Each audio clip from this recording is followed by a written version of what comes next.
Muy buenas noches, compañeros y compañeras. Me siento muy feliz de estarlos saludando en esta tarde porque pues ya estamos a punto de culminar este cuatrimestre y me agrada porque vamos a hablar de un tema muy interesante, un tema que ha acaparado a lo largo del tiempo en lo que es la educación.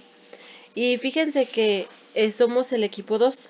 Este está presentado por Nayeli Islas, mi amigo Rafa y su servidora. Fíjense que el tema de educación especial, yo me quedé pensando que querer establecer un sistema único de integración escolar, pues sería como el mayor de los errores en sí, porque pensar que la integración solo se da en la escuela es un error muy grande. Yo pienso que de nada serviría una integración escolar si no hay integración familiar, laboral y social.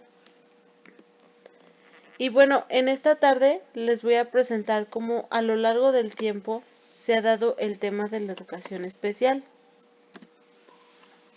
Cómo es que empezó la educación especial en México. Y es en 1938 cuando surge esta necesidad de atención sistematizada a la población. Esta población que se les decía inadaptados o menores infractores, preferentemente ciegos, sordos, lisiados del aparato locomotor y a la vez esta importante formación de profesores que se especializaran en educación especial. Este predominio de la medicina se vio reflejado incluso en el nombre de la carrera, ya que se le dio el nombre de maestro especialista en la educación de anormales mentales e inadaptados infractores en 1942.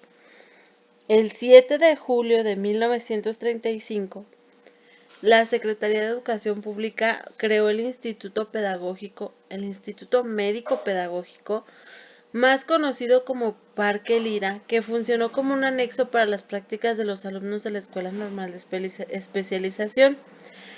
Y es importante señalar que entre los años 1935 y el 45 se entrelazaron hechos muy trascendentales en los inicios de la educación especial en México, ya que se crearon instituciones para la atención con niños deficientes mentales, ciegos, sordos, con la idea de una educación preocupacional, esto como para preparar a los alumnos en la adquisición de un oficio, algo que les sirviera para integrarse primeramente a la sociedad como elementos productivos. Y pues sí, la verdad lo dejaron en segundo plano su paso por el preescolar y la primaria. Ya en 1945 se abren las carreras para maestro especialista en la educación de niños y adultos ciegos, la de maestro especialista en la educación de niños y adultos con trastornos de la audición y el lenguaje. Y en 1955 se incorpora la carrera de maestro especialista en la educación de niños lisiados, esto quiere decir niños que sufren deficiencias del aparato locomotor.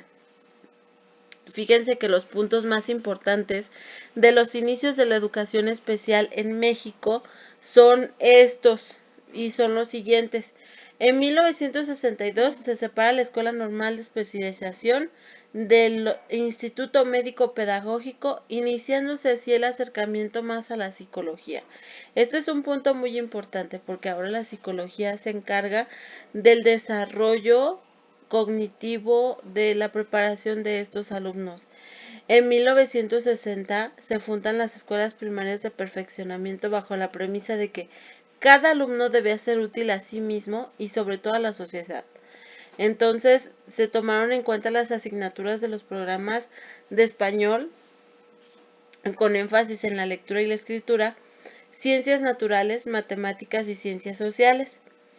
En tercer año, por la tarde los alumnos a partir del tercer año, los que llegaban a este grado, se quedaban a la iniciación de talleres como encuadernación, corte y confección, bisutería, carpintería y comían en la escuela. Entonces este espacio se aprovechaba para fomentar hábitos de alimentación, higiene personal, convivencia.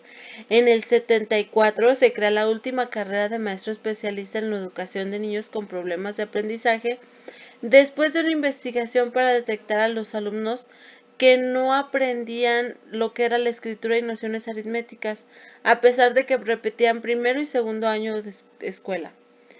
La educación especial creó diferentes estrategias para brindar atención educativa a las personas con discapacidad y se apoya en disciplinas ahora, como lo habíamos comentado, como la psicología. Entonces la psicología aquí entra muy importante en la educación especial porque le dio un enfoque psicométrico que permitió las primeras acciones para la clasificación y canalización de estas personas. Para los niños con deficiencia mental señalaban un CI entre 50 y 85 por ser considerados personas educables. Cuando los niños tenían síndrome de Down no eran admitidos. Los niños con baja capacidad cognitivo cuyo CI llegaba a los 86 y que eran rechazados por la primaria y que reprobaban primero y segundo año de primaria y no adquirían lectura y escritura, eran admitidos en escuelas de perfeccionamiento a insistencia de los padres que no encontraban otra opción.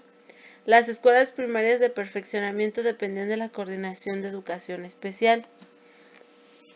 En 1965 se crearon escuelas ahora para adolescentes, cuyo objetivo era capacitar a los alumnos en adquisición y dominio de una técnica de trabajo. El concepto de escolaridad no solamente se refería a la instrucción, también se concebía como una inclusión, atención a los padres de familia, a quienes se les sensibilizaba y capacitaba, incorporándolos a sesiones de psicoterapia. Esto incluía mucho la aceptación de la persona que estaba con ellos. La concepción de la escuela de educación especial en esta época estaba asociada a la rehabilitación del impedido. Se le consideraba que si se le brindaba atención en los años formativos de su personalidad, se le podía encauzar en una adecuada integración a la sociedad. Ya en 1965 se modificó la nomenclatura de las escuelas de perfeccionamiento por las escuelas de educación especial y con esto se inicia la estructura de un plan de estudios tomando como base los programas escolares y libros de texto de primero y segundo año. En el ciclo escolar del 70 y el 71 se crearon los primeros grupos integrados en Puebla y en el DF, hoy en día pues Ciudad de México, ¿no? Para el cual se creó la unidad técnica de detección integrada por psicólogos, maestros, trabajadores sociales, etcétera, quienes llevaron a cabo este diagnóstico en el Centro Escolar de México, ya que pues tenía una población muy numerosa infantil provenientes de familias de escasos recursos. Fueron estas escuelas que albergaron los primeros grupos integrados por 7 alumnos que en total se atendían a 174 alumnos. Amigos, si un niño no puede aprender de la manera en que le enseñamos, quizá a lo mejor nosotros debemos de enseñar de la manera en que él aprende. Es por eso que existe la inclusión. Las unidades de apoyo que ha tenido la educación actualmente, bueno, en el 91 y en el 92 se reorientan los servicios en cuanto a la atención del alumno en el área regular a una atención en el aula de apoyo y atención al alumno en el turno alterno en una escuela de educación especial. Este modelo nos dio la pauta para la integración educativa de los niños con necesidades educativas especiales, con o sin discapacidad.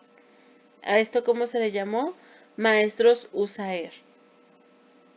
En el año de 1993 se reorientan estos servicios de las escuelas de educación especial en centros de atención múltiple, que se le llaman ahora CAM para abreviar.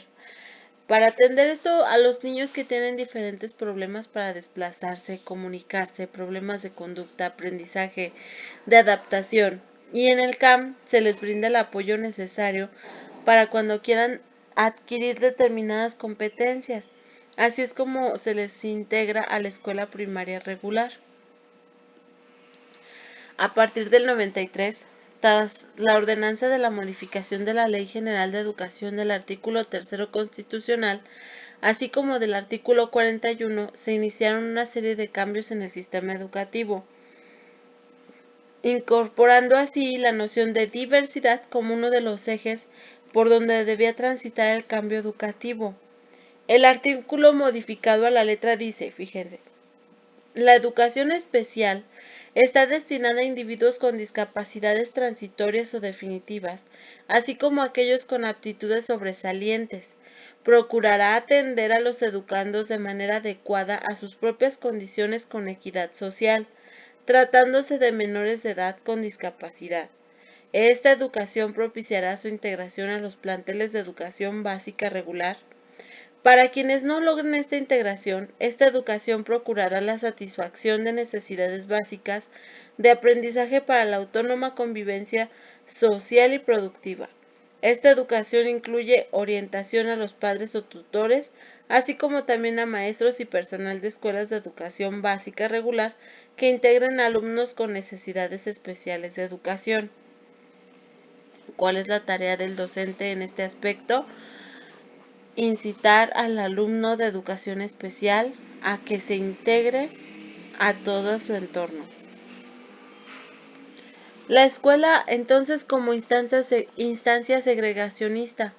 Con la aparición de estas escuelas primarias de perfeccionamiento, la filosofía de la educación especial registró cambios importantes, pasando de la filantropía, de la justificación religiosa de la discapacidad, del proteccionismo excesivo, y paulatinamente avanzó hacia un modelo educativo para llegar a ser un modelo social, cuyos presupuestos principales son, fíjese, las causas que originan la discapacidad no son religiosas ni científicas.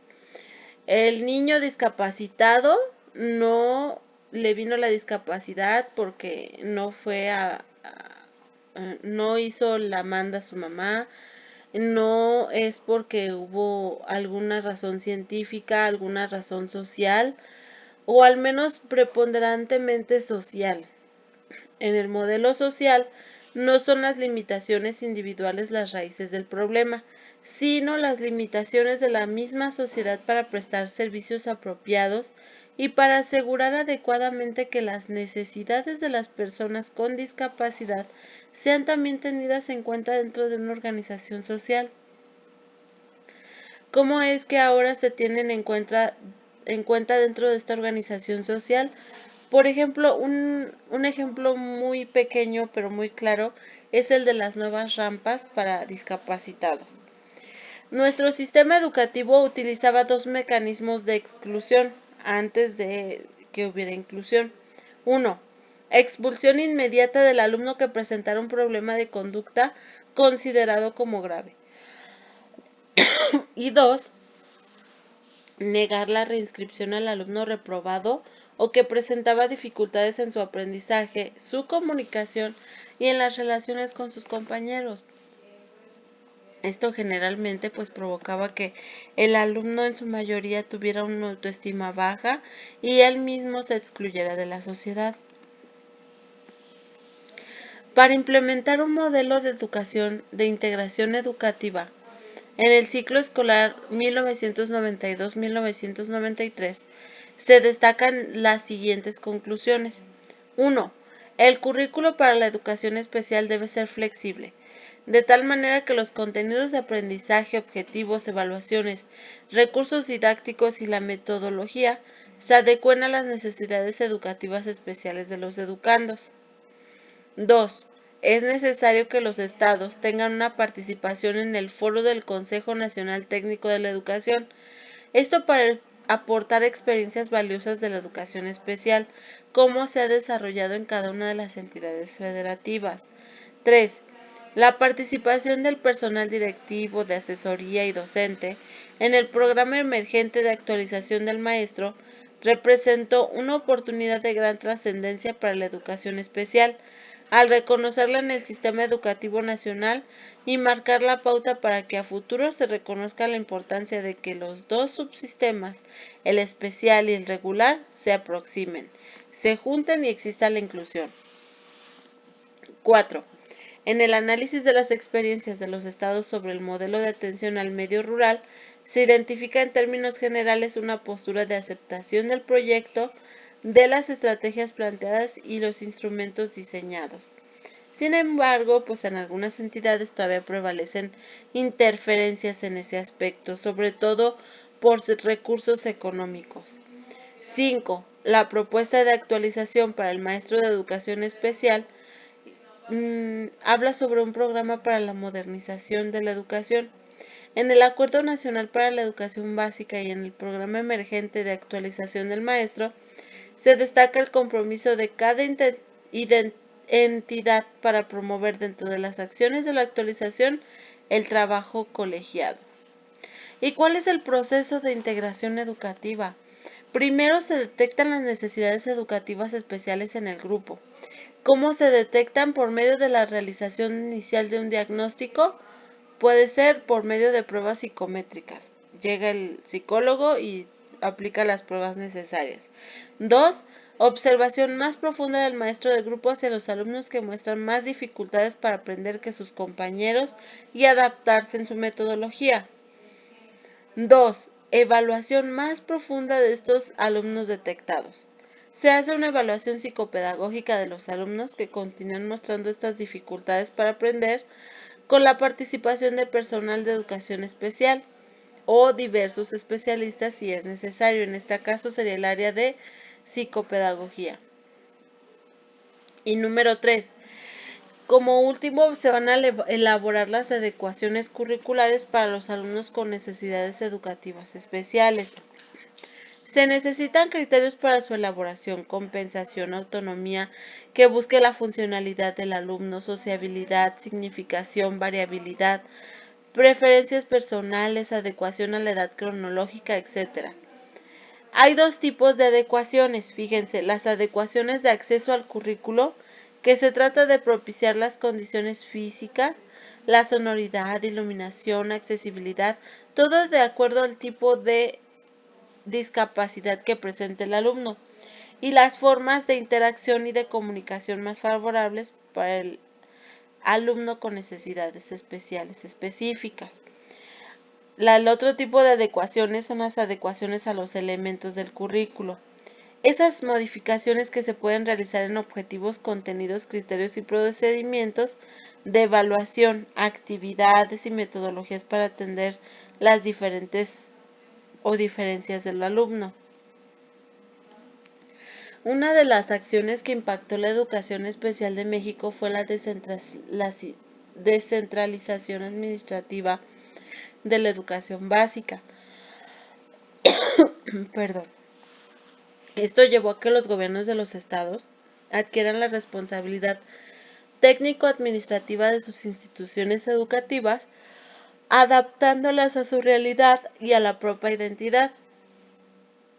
Entre las iniciativas más importantes para la evolución de la educación especial se encuentran: una, se creó el Programa de Acción Mundial para los Impedidos en el 83. 2. La Convención sobre los Derechos del Niño en el 89. El Decenio de las Personas con Discapacidad de Asia y del Pacífico del 93 al 2002. 3. La aprobación por la Asamblea General de las Naciones Unidas de las normas uniformes sobre la equiparación de oportunidades para personas con discapacidad. 4. En 1990 se celebró en Jomtien, en Tailandia, la Conferencia Mundial Educación para Todos, atender necesidades de enseñanza básica. En Nueva York, la Cumbre Mundial a favor de la infancia. En ambos sucesos se aprobó el objetivo de educación para todos antes del año 2000. Recuerden, educación para todos. Esta conferencia se planteó con miras a atender dos aspectos esenciales. 1. Garantizar a todos los alumnos, en particular a los niños con necesidades educativas especiales, el acceso a las oportunidades de educación. 2. Actuar para conseguir que estas oportunidades estén constituidas por una educación de calidad. Se debe dar alto grado de prioridad a la creación de escuelas integradoras. Se debe adaptar la formación del personal docente a fin de fomentar la educación integradora y facilitar la colaboración. Se deben crear proyectos piloto basados en la educación integradora y evaluarlos cuidadosamente. Esto pues va a ser en función de necesidades, recursos y servicios locales. Ya como conclusión, bueno, nosotros llegamos a la conclusión de que las prácticas educativas se encuentran con la diversidad como un dato de la realidad. Las formas de organización y la intervención educativa tienen el reto de responder ante esta diversidad, que en muchos casos se convierte en complejidad porque tiene que incluir en formas de comunicación, estilos de enseñanza, estilos de escucha, todo dependiendo de la necesidad del educando. Esto lo podemos observar en los en los centros de atención múltiple, en donde el grupo escolar está compuesto por los alumnos de diferente discapacidad, con necesidades educativas especiales diversas que requieren. Cada uno de un sistema de comunicación puede así superarse si se fortalece la intervención personal o profesional, para que los alumnos adquieran y dominen un sistema de comunicación, por ejemplo el braille, lenguaje de señas, comunicación total, lectura labiofacial, oralización, etc. Y la utilizan para relacionarse con los demás y adaptarse a diferentes escenarios escolares y comunitarios. El Consejo de Diversidad está involucrando un cambio sustancial de la escuela y a través de ella se busca generalizar las relaciones sociales como una institución abierta, flexible, capaz de promover experiencias institucionales que susciten el aprendizaje de acuerdo con las características, estilos, ritmos y posibilidades de los grupos sociales. En el momento histórico en que vive la educación especial, el modelo social adquiere una especial importancia, al retomar aspectos que han trascendido en su filosofía, principios, singularidades en la diversidad de la población, que atiende incluyendo a los alumnos con aptitudes de sobresalientes. Los niños con discapacidad deben tener las mismas oportunidades de desarrollo integral que los demás niños. La educación debe ser inclusiva, adaptada a cada una de las necesidades especiales de esta población, reservándose la educación especial en instituciones como la última medida. Primero hay que darle oportunidades de desarrollo integral a la persona.